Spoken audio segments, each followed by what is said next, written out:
अब अमेरिका ने ये बहुत बड़ी गलती की है। इस तरह से धमकी दे जंग से जो है अमेरिका इसराइल ने अपने आप को और अपने लोगों को, अपने शहरियों को ज्यादा खतरे से बचा की जानब से जिस कदर हमले किए जा रहे हैं, यकीन जानिए वो फुटेज मंजर यहाँ पर आ रही है, वो वीडियो मंजर यहाँ पर आ रही है, जिसमें वाजे देखा जा सकता है कि बाकायदा बेग किया जा रहा है, बेगिंग की जा रही है लोगों की तरफ से कि ईरान तुम जीत गए हो, हम जो है वो हार गए। तो खुदा अभी जो है ये जो हमले किए जा रहे हैं इसराइल के ऊपर, बयान हो गए कि वो पूरे के पूरे उनके जो शहर हैं वो पूरे के पूरे वो मलबे के ढेर बने हुए। नाज़रीन, मैं हूँ इरफान इम्तियाज। नाज़रीन, बात करेंगे ईरान अमेरिका इसराइल की जंग की ताज़ा तीन सूरत हाल के हवाले से और आपके सामने रखेंगे कि आखिर अभी चल क्या रहा है। क्या ये जो जंग है ये मजीद जारी रहेगी या फिर अभी जो है जंग की जो असरात हैं कम होते हुए दिखाई दे रहे हैं। और इसमें एक नया मोड़ आया, और नया मोड़ क्या आया है कि रूस ने इस जंग में जो है वो एंट्री देने के लिए अपनी भरपूर तैयारियों जो है वो शुरू कर दी हैं। और रूस की जानब से बाकायदा अल्टीमेटम भी जारी कर दिया गया है और चाइना की जानब से भी, लेकिन रूस इसमें बिल्कुल सामने नजर आ रहा है कि और रूस ने बिल्कुल सामने आके ये एक धमकी दी है, धमकी भरा पैगाम दिया है। और ये पैगाम था इसराइल के लिए और अमेरिका के लिए। रूस की जानब से कहा गया कि ट्रंप ने अगर ईरान में रजीम चेंज का पागलपन तर्क न किया तो तीसरी आलमी जंग होगी। कि अगर अमेरिका के ऊपर ये जो भूत सवार है ईरान के अंदर रजीम चेंज करने का, अगर ये बंद ना किया ड्रामा, अगर ये रजीम चेंज का ये जो ड्रामा है उसने बंद ना किया तो फिर हम जो है वो अब तैयार रहे तीसरी आलमी जंग के लिए। और जो रूस है वो भी इसमें भरपूर तरीके से जो है वो कूद सकता है। नाज़रीन, एक इंटरव्यू में दिमित्री मेदवेदेव ने कहा है कि ईरान तो अमेरिका और इसराइल के हमले झेल लेगा, लेकिन हमला करके अमेरिका ने ईरानी कौम को मुत्तहिद कर दिया है और ईरान जो है वो दुगनी तो बनने की कोशिश करेगा कि वो न्यूक्लियर हथियार जो है वो हासिल करे। कि अब उन्होंने एक इंटरव्यू के दौरान ये बात की है कि अब अमेरिका ने ये बहुत बड़ी गलती की है इस तरह से धमकी दे के और ज़बरदस्ती तरीके से ईरान के ऊपर के वो जो है अपनी न्यूक्लियर पावर के जो भी तजर्बे हैं उनको ख़त्म कर दे, उनको बंद कर दे। लेकिन ये भूल है अमेरिका की, अगर वो इस तरह की हरकतें करेगा तो जो ईरान है या कोई भी मुल्क है वो फिर मज़ीद स्पीड से कोशिश करेगा ईरान के वो अपनी जो ताकत है, अपनी पावर है, वो जल्दी से जल्दी उसके ऊपर जो है ना वो काबू पाए और जल्दी जो है हासिल करे, ताकि आइंदा इस तरह की जो हमले हैं उसका वो भरपूर अच्छे तरीके से जो है वो जवाब दे सके। उन्होंने कहा जी ईरान जंग से अमेरिका इसराइल ने अपने शहरियों को ज़्यादा खतरे से दो चार कर दिया है और ये अमेरिका इसके इत्तेहादियों की जंग है ताकि वो आर्मी तौर पर गलबा कायम रख सकें।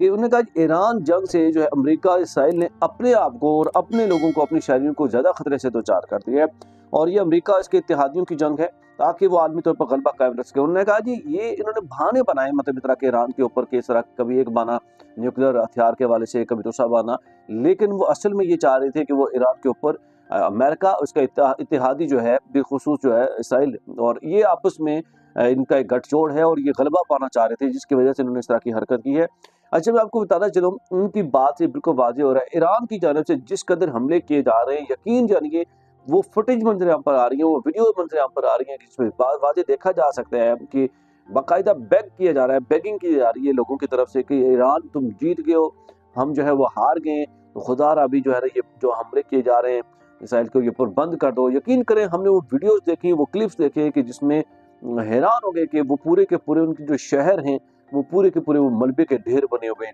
और इतना ईरान की जानब से जो है वो जुर्म किया गया है और मतलब जो जवाबी वार किया गया है इस कदर किया गया क्योंकि ईरान जो है वो पहले मना करता रहेगा अब ना करो ना करो, लेकिन जब उनकी जानब से पहल की गई है और फिर ईरान ने कहा कि मैं अपना हक महफूज रखता हूँ, मैं जवाब दूंगा, भरपूर तरीके से जवाब दूंगा और आयतुल्लाह खामनेई की शहादत का बदला भी भरपूर तरीके से लूंगा।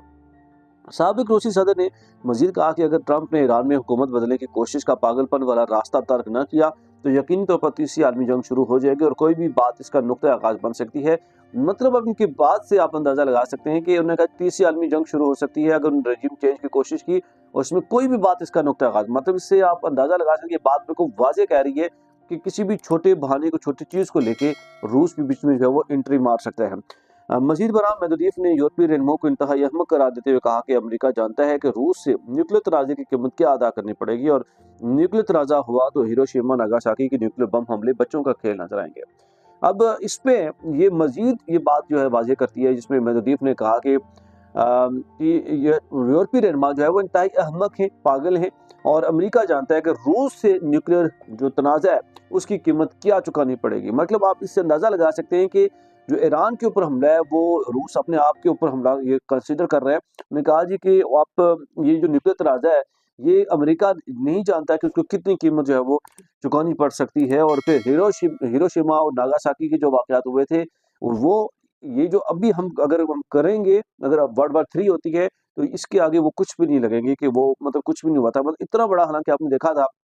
जब हिरोशिमा, नागासाकी, अगर आपने तारीख पढ़ी है तो उसमें आप अंदाज़ा लगा सकते हैं कि जहाँ पे ये बम ब्लास्ट किए गए थे, जहाँ पे ये फायर किए गए थे, न्यूक्लियर जो वार थी, तो वो उसपे कहा जाता है कि 1 सदी तक तकरीबन जो है लगभग 70 साल तक, 80 साल तक वहाँ पे तमाम तर ना जो दरख्त हैं वो दोबारा से उग पा रहे थे, ना जो लोग हैं वो उनकी पैदाइश कम हो गई थी, पैदाइश की जो रेशो है, जो बच्चे थे वो माज़ूर हो गए थे, मुख्तलिफ तरह की जो जिस्मानी बीमारियाँ हैं, और जो पैदा हो रहे थे वो माज़ूर पैदा हो रहे थे। मतलब इस तरह की हालात हैं, और न्यूक्लियर जो पावर है, न्यूक्लियर जो हथियार है, इतना ज़्यादा खतरनाक है। और इसी के साथ बात करेंगे जी कि अम, एक और जो इसके साथ खबर नज़र आम पर आई है, वज़ीर ख़ारिजा जो ईरान के हैं, उनकी जानिब से कहा गया है कि ख़ामनेई का जो कत्ल है, वो मज़हबी जुर्म है और इसके संगीन नताइज होंगे। और उनकी जानिब से जो है वो अपने बयान में अब्बास अराग़ची ने कहा कि ईरान की जो इलाकाई ममालिक के साथ कोई जंग नहीं है, और ईरान पर हमले से मुतल्लिक़ इलाकाई ममालिक को अमेरिका पर दबाव डालना चाहिए।